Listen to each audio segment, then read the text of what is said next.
So one of the important things when we're same sizing our income statements, we're going to be calculating percentage of sales, and then we're going to be inserting the appropriate NAICS or the small business profiles and numbers so that we can benchmark against it.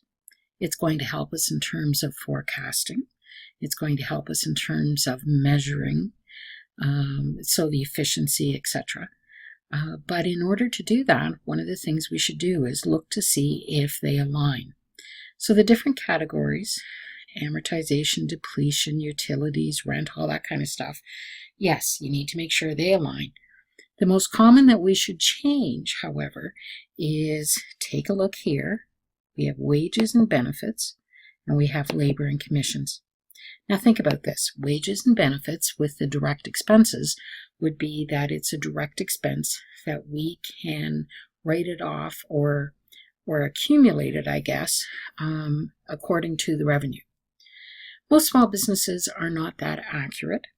They do not keep track of it, and as a result, they just talk about it instead as operating expenses or an indirect expense and labor and commissions. So what we're going to do is we're going to subtract the wages and benefits from the cost of sales or the direct expenses and move it down to the operating expenses. Okay? So the first thing we're going to do is subtract it off the cost of sales and basically move the wages and benefits down into the next category. So in this case, we're subtracting 4.2 off the 2860, and we'll end up with 2440. You'll notice that I've just put a stroke through the 4.2.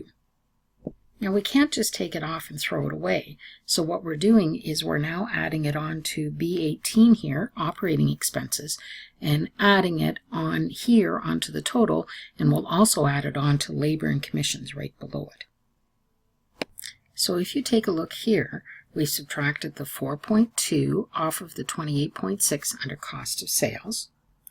We have added on the 4.2 onto the 58.8 to get 63. And just if we were looking at the individual categories, we've added 4.2 onto 23.4 to get 27.6. Now I do want to point out while we're at this point that we start off with 100.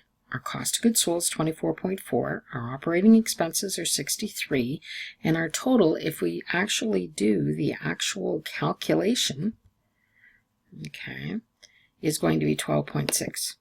We're close. See, the calculation is there. We're close to the 12.5, and don't go worrying if that's where we end up.